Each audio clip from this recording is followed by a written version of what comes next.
মর্মান্তিক পথ দুর্ঘটনায় মৃত্যু হলো দুই যুবকের, তদন্তে পুলিশ। আত্মীয়ের বিয়ে বাড়ি যাওয়ার পথে মর্মান্তিক পথ দুর্ঘটনায় মৃত্যু হলো দুই যুবকের। চাঞ্চল্যকর ঘটনাটি ঘটেছে সোমবার রাতে দক্ষিণ দিনাজপুর জেলার গঙ্গারামপুর থানার অন্তর্গত ফুলবাড়ি আশ্রম বাজার এলাকায়।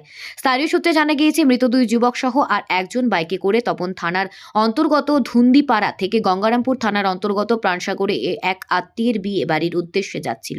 এই তিন যুবক ফুলবাড়ি আশ্রম এলাকায় বাইকটি নিয়ন্ত্রণ হারিয়ে রাস্তার পাশে থাকা গাছে ধাক্কা মারে।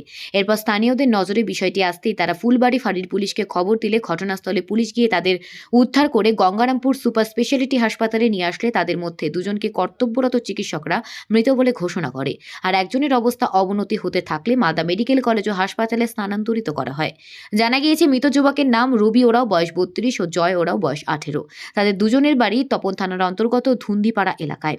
এরপর মঙ্গলবার সকালে গঙ্গারামপুর থানার পুলিশ মৃতদেহ দুটি উদ্ধার করে গঙ্গারামপুর থানায় নিয়ে এসে বালুরঘাট জেলা হাসপাতালের মর্গে ময়নাতদন্তের জন্য পাঠিয়ে পুরো ঘটনা তদন্ত শুরু করেছে গঙ্গারামপুর থানার পুলিশ। এই ঘটনাকে কেন্দ্র করে এই দুই পরিবারের শোকের ছায়া নেমে আসার পাশাপাশি ব্যাপক চাঞ্চল্যের সৃষ্টি হয়েছে। দক্ষিণ দিনাজপুর থেকে জয়দীপ মৈত্রের রিপোর্ট, নিউজ প্রাইম টাইমস। মারা গেছে তাদের দুজনের নাম, বয়স? রবি উরাও, হ্যাঁ। একজন জয় উরাও, রবি ওরের বয়স 32 বছর, আর জয়? জয় 18। আচ্ছা, কালকে কখন কোথায় হয়েছিল ঘটনাটা?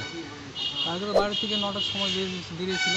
রাতে? হ্যাঁ, আচ্ছা বাইক নিয়ে বিয়ে বাড়ি উদ্দেশ্যে। আচ্ছা, কোথায় যাচ্ছিল? ওই যে কি বলে আশ্রম মোড় নাকি? মানে কোন দিকে ওটা, প্রাণসাগরে? হ্যাঁ, আশ্রম মোড়ের ওখানে অ্যাক্সিডেন্ট। কিসের সাথে? আমরা তো শুনলাম গাছের সাথে। কয়জন ছিল বাইকে? 3 জন। আর একজনের অবস্থা? ওর অবস্থা এফআইআর করেছে মালদা। আচ্ছা, বাড়ি কোথায়? ধুন্দিপাড়া, কোন থানা? তপন। আচ্ছা, তারপর কি হলো? তারপর ওই প্রশাসন হাসপাতালে নিয়ে আসলো, আসে পরীক্ষা নিরীক্ষা করে বলা যে মৃত্যু। দুজনে স্পট ডেট? হ্যাঁ, আচ্ছা, তো বাইক দুর্ঘটনা হওয়ার পর আপনারা বাড়ির লোক পরে কবে জানতে পারেন বিষয়? ওই রাত 2টা 2:30টার দিকে। আচ্ছা আচ্ছা আচ্ছা, আপনার কি হয়? আমার কাকা ছিল, আপনার নাম? রঞ্জিত।